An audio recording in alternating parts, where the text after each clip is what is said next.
¿Qué tal? ¿Cómo están? Miren, qué alegría es para mí estar sentado aquí en el Lero Lero. ¿Qué es el Lero Lero? Dirán ustedes. Es un lugarcito que en realidad no es tan chiquito, es bastante grande en el centro porque era un edificio antiguo de un banco. Esto tiene historia. El centro de nuestra ciudad capital, el centro histórico, tiene muchas historias que ahora descubrimos. Y aquí nos hemos venido a hacer las charlas con Bruj. Y aquí estamos esta vez y tengo el honor y la alegría de comentarles y de presentarles que está con nosotros Elisa Marcela Rosales Ramírez, que es nuestra compañera diputada por San Salvador, y con ella vamos a estar platicando. Elisa, buenos días, ¿cómo estás? Hola, buenos días, Carlos. De verdad, qué bonito compartir este espacio contigo, con todos los amigos que nos están viendo y sobre todo en nuestro centro histórico, que es un lugar muy significativo para mí, de verdad, es un lugar que quiero mucho, por el que hemos venido trabajando.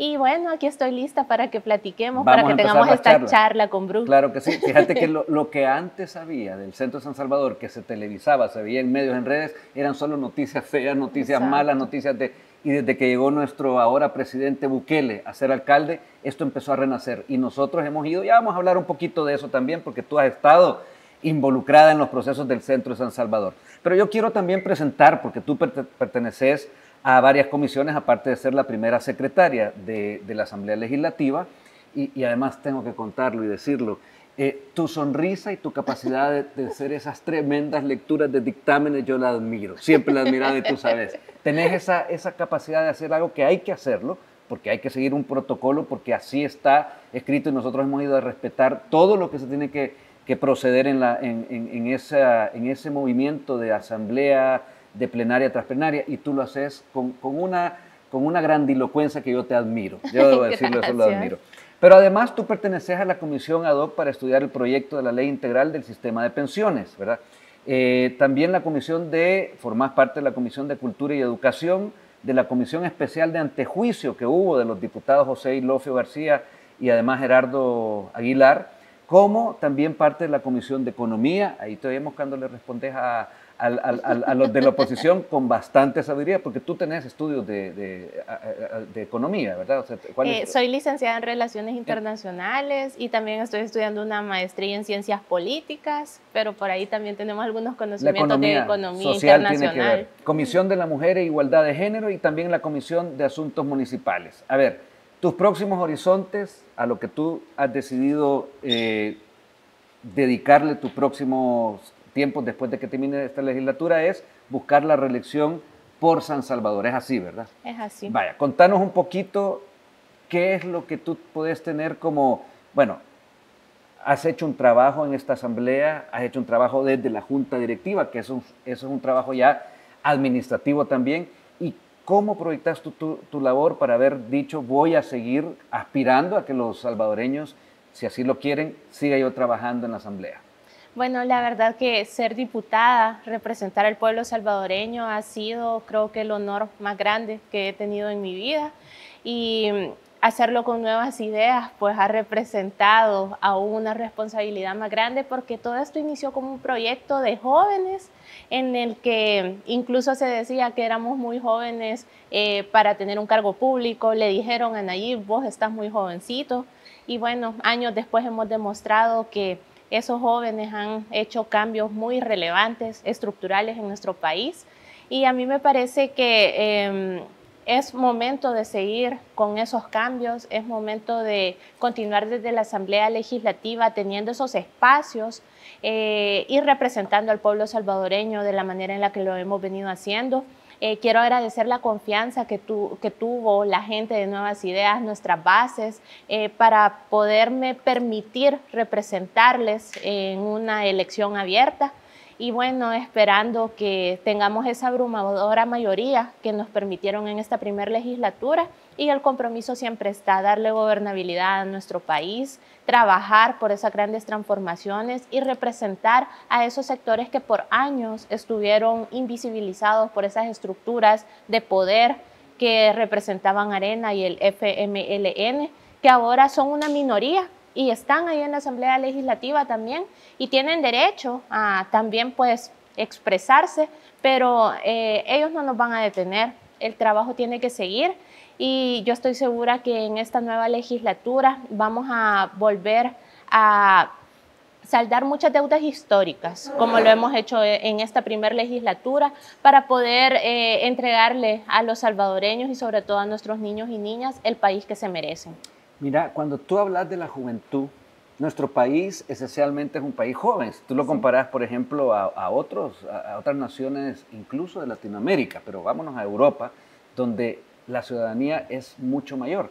Sin embargo, aquí, y te lo digo porque yo fui profesor universitario y siempre me molestó el trato que había, no solo a partir de la educación, sino que a partir de la sociedad, que había un dicho que estaba ahí subyacente, pero que yo lo detectaba y decía, no hay que seguir con eso, y es sospechoso por ser joven. Exacto. Y eso ha venido a ser, digamos, lo que me extraña en una oposición que, teniendo la posibilidad de elegir o de rejuvenecerse también, ha seguido con el Chato Vargas o el otro señor Zamora, siguen siendo referentes de ello, Alfredo Cristiani, que no solo digamos por la edad, sino que también por el rastro que dejaron y el mal camino que ellos decidieron, pudiendo, como tú les dijiste la otra vez, pudiendo haber hecho un mejor trabajo, no lo hicieron.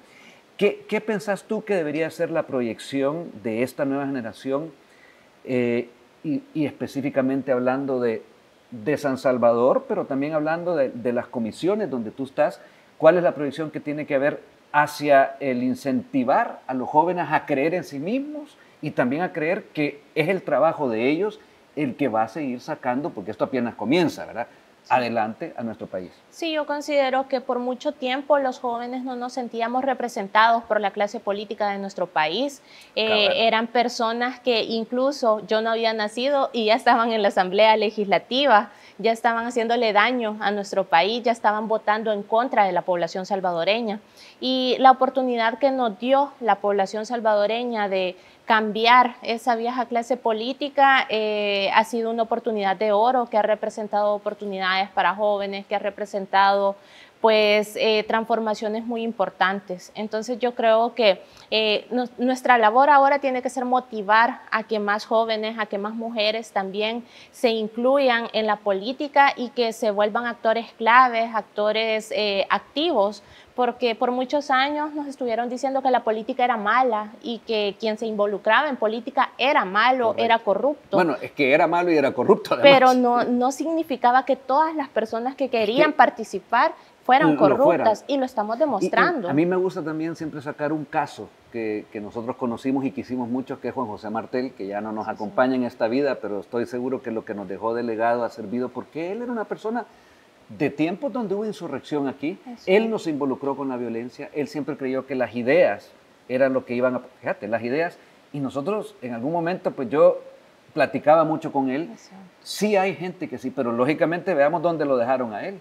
Él era un diputado que lo dejaron relegado y que nunca se avino a cambiar. Por eso, también hablando de generaciones, la juventud también está en lo nuevo que propones, en lo nuevo que haces y en no dejarte caer en aquellos viejos paradigmas, que es lo que estamos haciendo y es la invitación que yo hago siempre a la gente.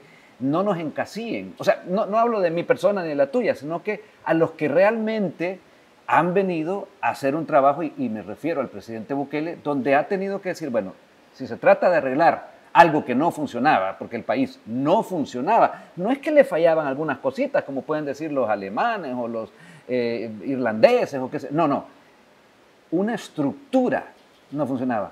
Hay que hacer cambios radicales, y cambios radicales que antes mucha juventud se veía encaminada a decir, tiene que agarrar una pistola, un arma, para cambiar la realidad. Y es que en nuestro país prácticamente la juventud se asociaba con las pandillas, se asociaba con todo lo malo que había en este país, y por supuesto que no se permitían abrir espacios para que los jóvenes participaran abiertamente en política. El Estado no los creaba. Esos partidos tradicionales tampoco los creaban. El Estado ignoraba a la juventud. Entonces no había ninguna opción. Fue hasta que empieza el liderazgo de Nayib Bukele que la verdad que nos motiva a muchos a involucrarnos por primera vez en política. Yo jamás había participado en ningún partido político, pero fue gracias a su liderazgo y a la manera de ver que la política se estaba utilizando para lo que de verdad es, que es servir a la población salvadoreña. Entonces, cambiar esa concepción de país que teníamos ha sido de verdad algo que me llena mucho de orgullo, algo que me parece que es el legado más grande que le estamos dejando a estas futuras generaciones para que ellos también se sumen, para que ellos también se apropien y nos sintamos orgullosos de ser salvadoreños. Tú has hecho una descripción de lo que este servidor sentía a sus 25, a sus 30 años aquí en El Salvador, con la diferencia de que era una oveja negra. Habían algunos otros pero muchos decían, no, esto no puede ser, porque esas clases políticas, y yo me recuerdo, yo siempre estuve contrario a todos esos, son los mismos. Yo decía, Cristiani, ese señor, te voy a contar algo que nunca he contado. Yo le dije a él una vez, mire, ¿y por qué siguen cantando un himno que llama a la muerte? Fíjate. Exacto. Y entonces él me dijo, es que hay que defender los valores prácticos, no sé qué, no sé cuánto. Va. Y lo siguen cantando. Pero esto fue hace 32 años que yo lo hice, 32, y lo siguen cantando. O sea, no han querido mejorarse, no han querido rejuvenecerse. Y los jóvenes, que son bien poquitos, te digo, porque ahí vemos esa bancada, en la bancada por lo menos, bueno, ese partido ya se desmoronó. Pero sigamos avanzando. Yo quiero que tú nos contés un poco, Elisa. Cuando estabas chiquita venías al centro histórico. Sí, la verdad que con mi familia veníamos al mercado central a comer pupusas, a hacer las compras de la casa y la verdad que en esos momentos veníamos con miedo. Era no te separes, era tener cuidado. Lamentablemente pues se veían muchas escenas horribles en nuestro centro, se veían asaltos, el centro estaba muy asociado al tema del desorden, al tema de la suciedad. Y la verdad que cuando tuve la oportunidad de trabajar en la alcaldía de San Salvador, allá por el 2015, cuando Nayib Bukele fue alcalde, y él nos empezó a hablar de la idea que se tenía para el centro histórico, parecía algo que no era posible. Y bueno, ¿cuántos años después nos estamos dando cuenta que había que apostarle, había que tener una visión que fuera un poco más allá para que ahora pudiéramos estar acá? Porque yo te lo aseguro que en el centro de antes no hubiésemos podido tener este espacio, no había inversión, las pocas personas que lograban transitar lo hacían con miedo. Aquí era el lugar más inseguro de nuestro país, aquí se daba la renta en las calles de una manera bien poco disfrazada. Se daba también muchos asaltos, muchas violaciones. En un momento llegó a ser la capital, el centro de San Salvador, la capital quiero decir, el centro histórico, dentro de la capital, lógicamente, más inseguro del mundo. Del mundo, exacto. O sea, allá por el 2015 fuimos el país más inseguro del mundo. Como país, pero aquí, en estos metros cuadrados de aquí, era el peor del mundo. Y ahí gobernaban FMLN y Arena. O sea, que aquí no me vengan a contar a ti ni a mí ningún cuento, incluso siendo de diferentes generaciones, porque yo el centro lo conocí chiquito también un rato y en eso empezó la guerra. O sea, y lo triste de todo eso es que en otros países los centros históricos son el corazón. Lo más bonito. Son el primer lugar donde un turista tiene que llegar para conocer la cultura, para conocer la esencia de ese país. Y nosotros no podíamos traer a nadie, pero qué orgullo que ahora podamos traer a nuestros salvadoreños que viven en el exterior, porque muchos se fueron sin conocer realmente el centro histórico. A las personas que vienen de otros países y quieren conocer nuestra cultura. Y de verdad que orgullo también poder decir que nosotros hemos aportado para este proyecto. De hecho, tú has hecho mucho desde la Comisión de Municipalismo, yo lo sé, y bastante, y falta. Pero yo quiero Elisa, que ahora te proyectes un poco, porque el próximo año viene una consulta más a los salvadoreños y a los capitalinos, en el caso tuyo, pues del departamento de San Salvador, que ahora se ha reducido también la cantidad de municipios porque eran focos de corrupción, pero que tú me contés, y esa es ya la última pregunta que te hago, porque estas charlas vamos a seguirlas haciendo, pero son de lo bueno poco, así cortitas. ¿Cuál es tu proyección tuya, específicamente, como una persona joven, como una mujer, que ha decidido entregarle a El Salvador y a San Salvador sus conocimientos, su experiencia y toda su energía. Sí, bueno, yo considero que el tema de municipalidades siempre es el tema con el que me he identificado. En esta legislatura soy la presidenta de la Comisión de Asuntos Municipales y espero seguir aportando, más ahora que estamos transformando todo el tema municipal con la reestructuración de municipios que se ha realizado. Estoy segura que tenemos mucha legislatura por actualizar, tenemos que estudiar bastantes temas tributarios, tenemos que estudiar temas de desarrollo, temas de planificación territorial, así que considero que esa es una de las apuestas más grandes que vamos a tener en la siguiente legislatura. De igual manera, el tema de la inclusión de la mujer, yo también formo parte de la Comisión de la Mujer y la Igualdad de Género. Debemos seguir trabajando en sintonía de esos temas, los temas de niñez y adolescencia que la primera dama ahora los está abordando de una manera tan importante, debe seguir siendo apoyado desde la Asamblea Legislativa. El tema de la seguridad es un tema que es medular y al que debemos seguirle apostando porque nos ha traído demasiados buenos resultados. El tema del turismo también ha sido uno de los temas en el que yo he venido trabajando. También fui empleada del Ministerio de Turismo. Entonces, son los temas con los que me identifico. Considero que la seguridad ha sido uno de los factores más importantes en esta legislatura y al que le tenemos que seguir apostando porque la población salvadoreña está viendo resultados en todo, en educación, en economía y todo se veía afectado en ese momento por la inseguridad. Entonces ahora era el paraguas que digamos que abarca el devenir de una nación es o estás seguro o no estás.